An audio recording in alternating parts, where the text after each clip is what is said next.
being outdoors and being in the woods just makes me feel like, I'm normal again to a certain degree.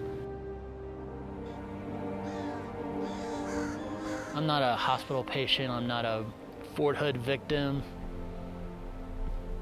I'm not a disabled veteran out here. I'm just a normal guy who wants to get outdoors and go hunt with his family. I've accomplished something where I can feel normal again. Now it's my turn to get out here and experience everything that elk hunting has to offer.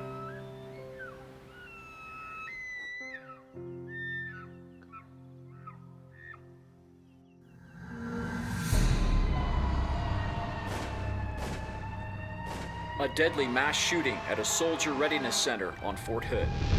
Right now, military officials say 16 people remain wounded, with 7 in ICU. One of those in ICU, Staff Sergeant Patrick Zeigler of North Texas. I was shot in the right side of my head, A college grad. my left shoulder, A newly engaged 28-year-old. my left forearm, left side of my hip. A soldier back early from his second tour in Iraq. I was still kind of in shock and getting used to the fact that I'd been shot 4 times. It didn't take too long to figure out that I was pretty messed up. Doctors warned that he could lose movement in one arm, and the most devastating news, that he may never walk again. It was a prediction that Zeigler refused to believe.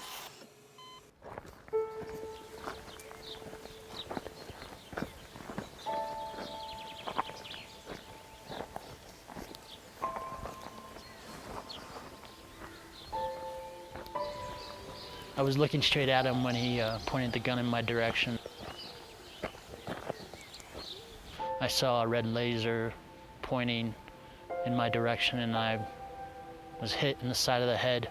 Felt like a metal baseball bat had hit me right square in the side of the head. Just getting that rush. Oh,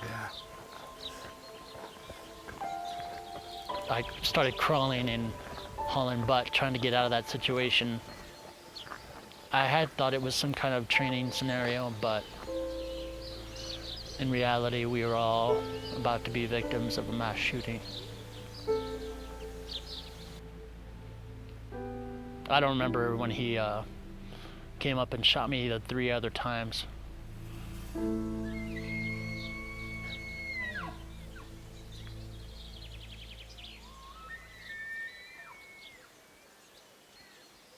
Let's see if we can work something. Okay, it's a shooter, so let's see what we can do. All right. It's the first morning, let's just have some fun, right? Yeah. The adrenaline was just pumping so hard, I was just trying to stay focused.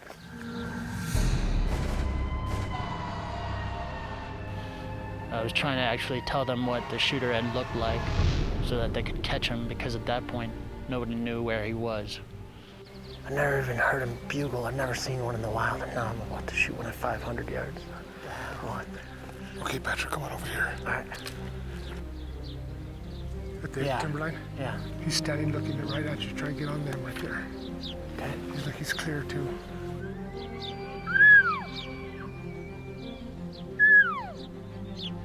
You see the ball? Yeah. Put the second hash mark on him. You gonna take him? Yes.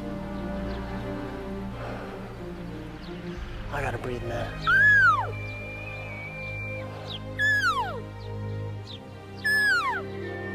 Put it right on him now.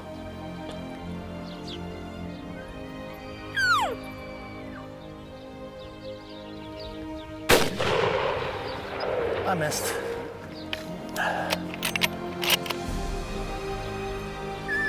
I'm breathing too hard, man. I was just trying to control it, man. I'm shaking. It's hard to control, yeah. You're excited. Oh my God. Too much adrenaline. Yeah. Just been so blessed and so lucky that my speech and my thoughts have been preserved to the degree that they have. And I'm still able to communicate and think somewhat clearly. That trigger is good because it surprised me. Mm-hmm. That's how you want it, but But sometimes when you're all over the place, it surprises you at the wrong time. Right? Yeah, exactly. Pretty sure it just went off to the left a little bit. I pulled it pretty hard.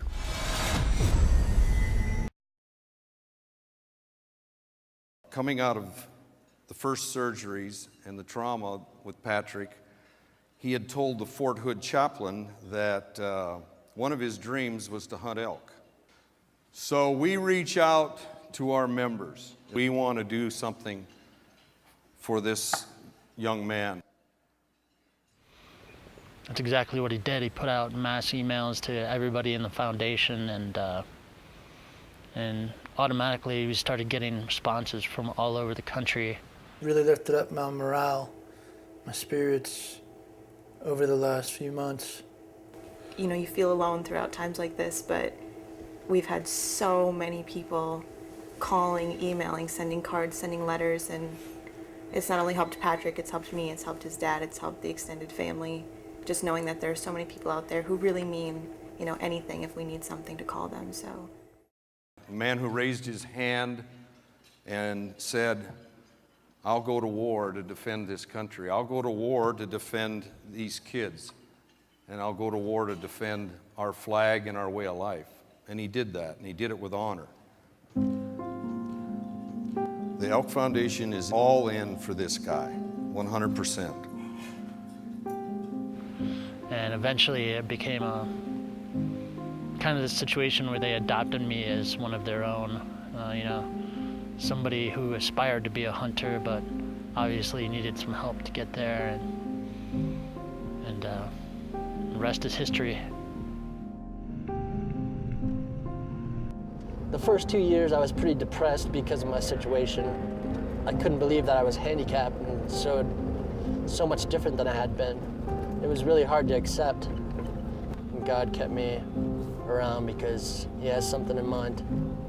So I really don't feel like a disabled veteran when I'm up here. I feel like one of the guys who's about to go hunt a big ass elk. Look at how pretty that is, man. That is so awesome. I was able to get that feeling, that sense of adventure back, you know, that I used to have all the time, but I haven't had in the last 5 years. So emotionally, for me, that stuff like that is just mind-blowing. It really affects me on a deeper level. The fact that I'm able to get out here and experience this is great, you know. It's just so satisfying, and it makes me forget about all the negative stuff that's happened in the last couple years, and just kind of clear my mind for a little while, you know.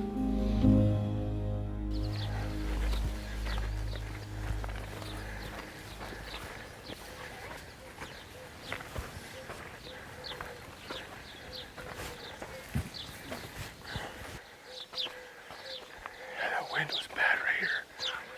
The wind was going right to him. I'm gonna put one in the chamber just in case it happens quick.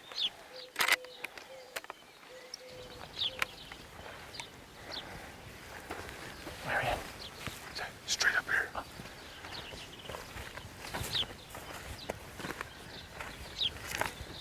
You know, you could hunt off the truck and drive around, and he didn't want to do that. He wanted to experience the full effect of elk hunting. And there's some areas here on the ranch that we can accommodate that, where we can park and walk into some openings and see if there's elk in there. And for him to do that, it really was special to him because he could feel like he's an elk hunter.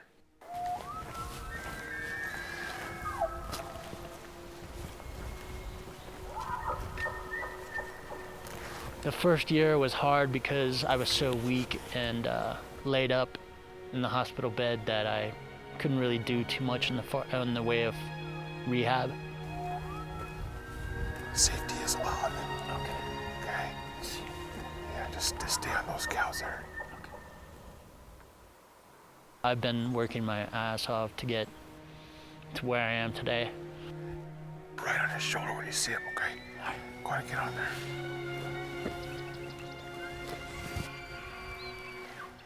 Just kind of hang tight there. He should come right down with them.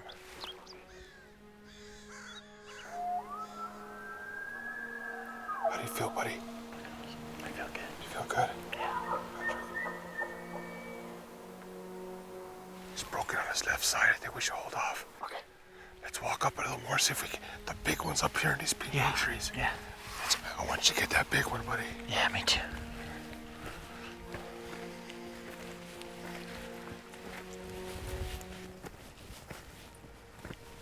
My balance is pretty good. I don't use a cane anymore. And I'm able to walk and talk. And that's about the most you can ask for after you get a bullet in the head. Yeah, I can't see where the. Go ahead and get on here. Just see that bull right here, right above this branch here.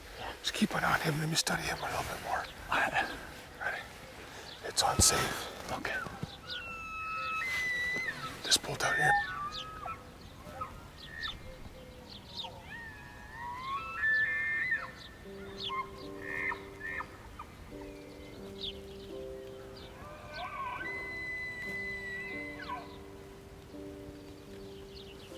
That's the big 5 on one side here.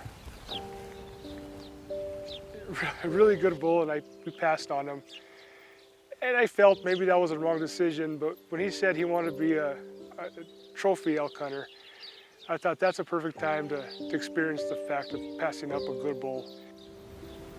It's my first day of the hunt, man. I've seen so many elk already, it's just ridiculous. That was a good time though, man. Yeah, it was, yeah. That was awesome, man. All we needed was a little bit more luck. Yeah, we had a lot though. But we did, yeah. It's awesome to see something like that.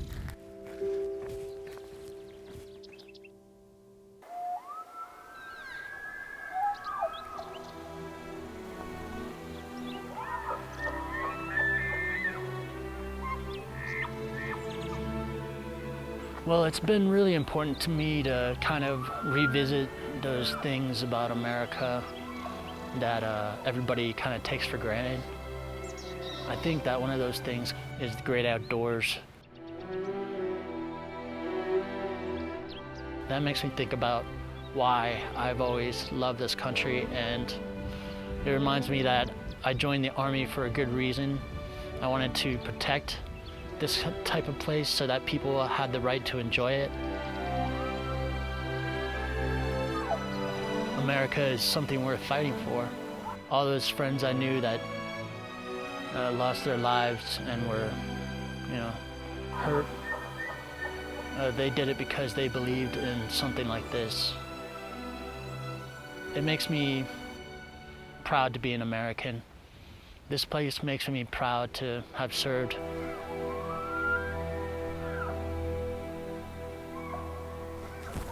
Let's work away this way. I think I see him already.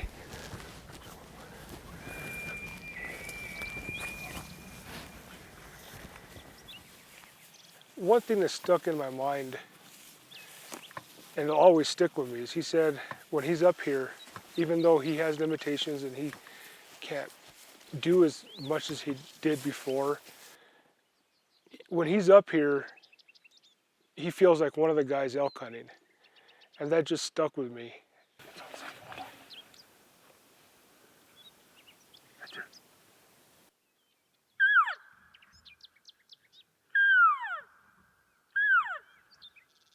So close right there. Just keep an eye there, they might come up. That was a good 6x6. Yeah, that was a good bull. What Patrick has gone through, it's just a kind of a miracle that he's even here. I'm sitting here with the guy who's given up so much for me. And it's pretty special.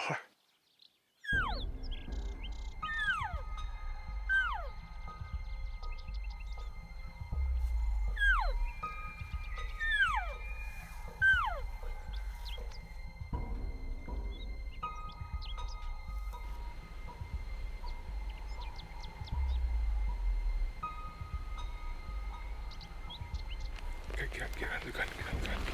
It's all right. Yeah, I see him.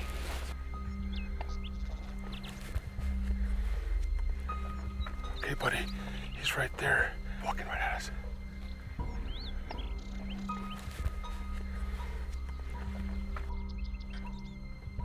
You got a pretty good shot right there in the opening. Put it right on his shoulder. Poof! Done deal, buddy. Yeah! Done deal, buddy. Woo-hoo! Yeah, man! Woo-hoo!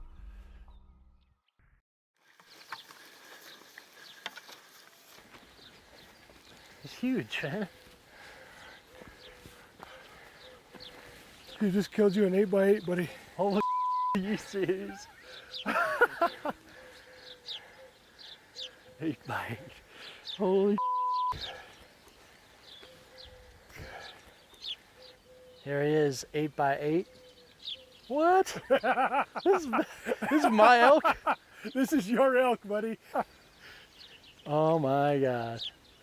That was not even 10 minutes ago, and it's just like, I'm delirious right now. So I took some kind of pill, and now I'm hooked for life. Oh yeah. Big time.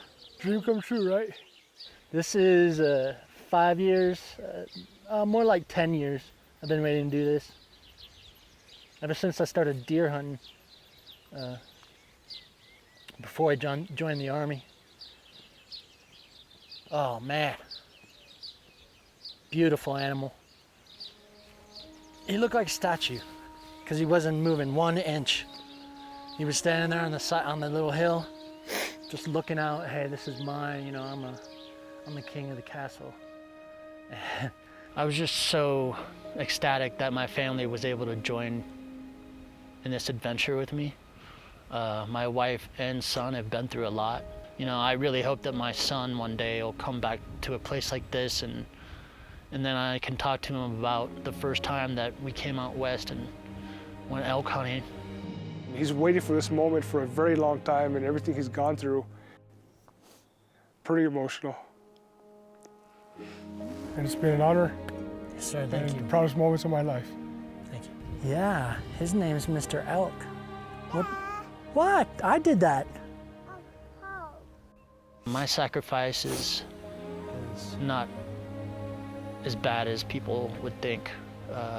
My family's had to sacrifice just as much as I have, and they will continue to through the years. You know, it's not a done deal at this point.